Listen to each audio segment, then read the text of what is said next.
Lock और unlock कर सकते हैं। तो दोस्तों हमारा जो सेकंड पॉइंट है that is foot placement. Injury होने के चांसेस हद से ज्यादा बढ़ जाएंगे।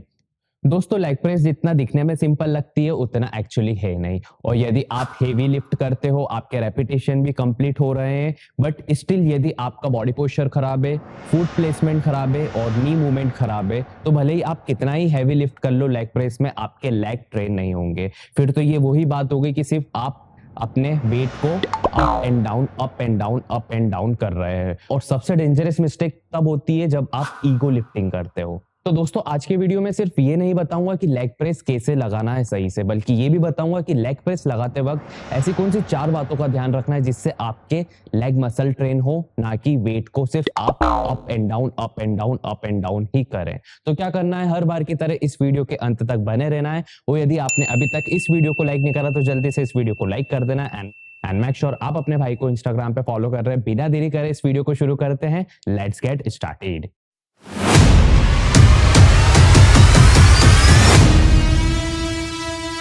तो दोस्तों ये है लेग प्रेस मशीन बाय ज़ेराई। 45 डिग्री एंगल की लेग प्रेस है जो कि मेरी फेवरेट है। बहुत रेयर जिमोन में हमको 45 degree angle leg press machine देखने को मिलती है। ऑलराइट, तो सबसे पहले हम ये समझ लेते हैं कि लेग प्रेस मशीन कौन से मसल को टारगेट करती है। तो सबसे पहले calf muscle, glute muscle and hamstring muscle. लेकिन हमें एक इंपॉर्टेंट बात समझना भी जरूरी है, यदि हमारा पैरों का प्लेसमेंट ऊपर नीचे होगा तो हमारे मसल का जो टारगेट है वो भी चेंज होगा। Alright, so as you can see ये एक ऊपर अपर बैक टिकाने का पैड रहता है और इसके नीचे आपको हिप मसल टिकाने के लिए एक पैड देखने को मिलता है। ये एक मूवेबल रहता है, इसको आप ऊपर नीचे कर सकते हो, बट मैं हर बार यही सजेस्ट करूंगा कि आपको इसे बाय डिफॉल्ट 45 डिग्री एंगल के तौर पर रखना है। ऑल राइट, साथ ही साथ यहाँ पर हमारा फुट का प्लेसमेंट रहेगा। बहुत सारे लोगों को क्या कंफ्यूजिंग होता है, अगर हम हमारे फुट को यहाँ रखेंगे तो वो हमारे हैमस्ट्रिंग मसल को टारगेट करता है,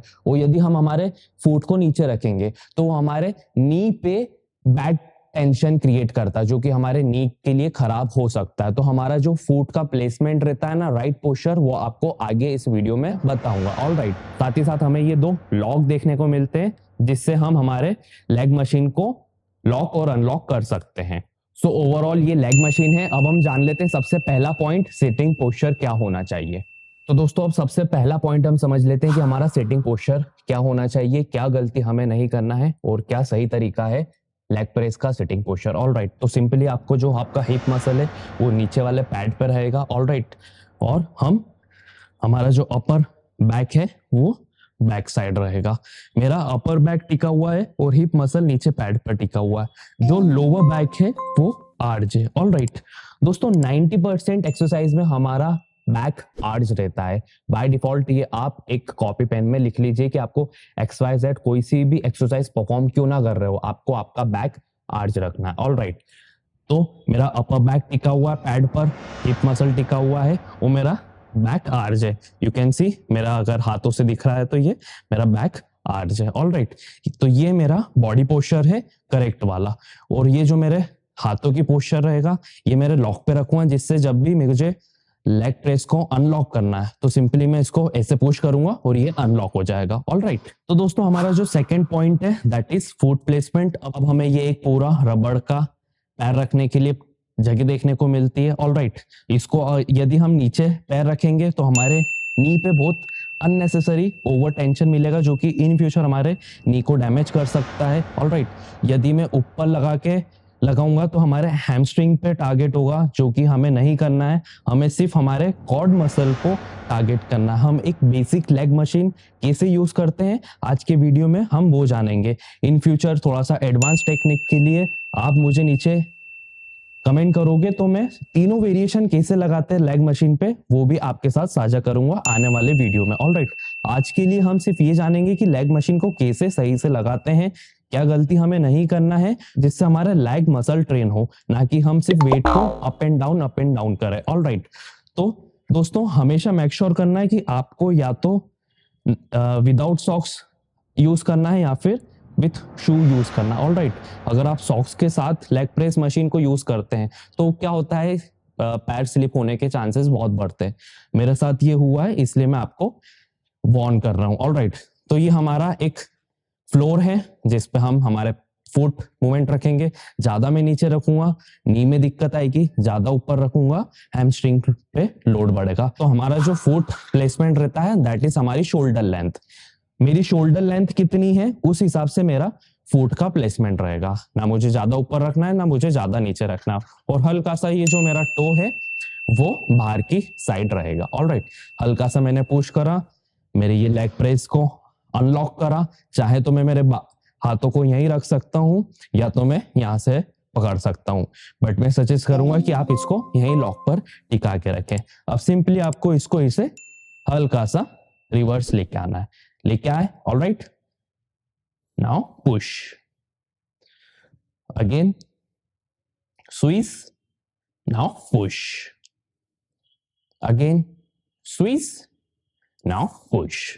दोस्तों अब हमारा जो थर्ड पॉइंट रहेगा that is knee placement. Alright, बहुत सारे लोग क्या करते हैं, ये जो नी है उसको अंदर कर देंगे या ज्यादा एक्स्ट्रा बाहर कर देंगे, जिससे कॉर्ड में टेंशन ना बढ़ते हुए हमारे नी पे टेंशन बढ़ता है।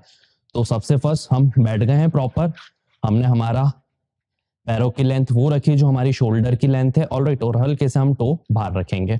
ठीक है, लोग क्या करते हैं इसको पैरों को ऐसे अंदर की तरफ स्क्वीज करते हैं, ऐसा नहीं करना है।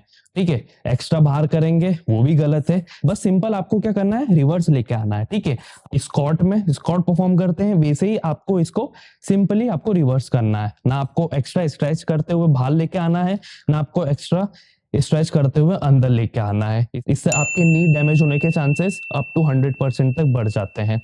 दोस्तों अब हम बात करते हैं हमारे फोर्थ पॉइंट की, that is most important, range of motion. Alright, कितना हमें इसको रिवर्स करना है और किस स्पीड से हम इसको पुश करेंगे, जिससे मसल एंड माइंड का कनेक्शन भी डेवलप रहे और मसल में टेंशन भी प्रॉपर देखने को मिले। तो सिंपली वापिस से हम हमारे बॉडी पोस्चर को राइट करते हुए बैठ गए हैं, प्लेसमेंट रख लिया है हमने। ऑलराइट, अब हमें कितना रेंज चाहिए इसकी वो समझ लेते हैं। अनलॉक करा, इसको हम यहां तक लेके आएंगे, दैट्स इनफ। ऑलराइट, इससे ज्यादा हम रिवर्स नहीं लेके आएंगे और सीधा हम इसको पुश कर देंगे। अगेन एक बार देखते हैं, एकदम स्लो लेके आए, पुश, हल्का सा पुश हम फास्ट करेंगे,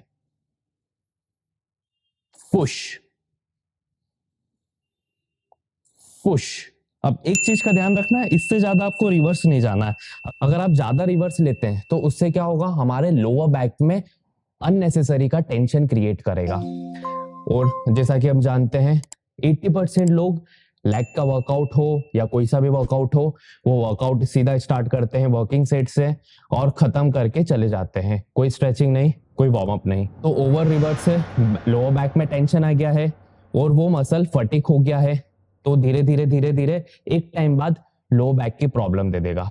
तो हमें सिर्फ इतना ही रिवर्स लेके आना है, देन अगेन पुश कर देना है। ऑलराइट, जिससे टेंशन सिर्फ हमारे लेग को मिले ना कि लोअर बैक को मिलता है। साथ ही साथ रेंज ऑफ मोशन के साथ हमें ब्रीथ को भी कंट्रोल करना है। जब हम रिवर्स लेके आएंगे तो हम हमारी ब्रीथ को इनहेल करेंगे और जब हम पुश करेंगे तो हम हमारी ब्रीथ को आउट कर देंगे। उससे क्या होता है, एक फटिकनेस डिले होती है, मसल एंड माइंड का कनेक्शन हमारे एंड वर्कआउट तक बना हुआ रहता है।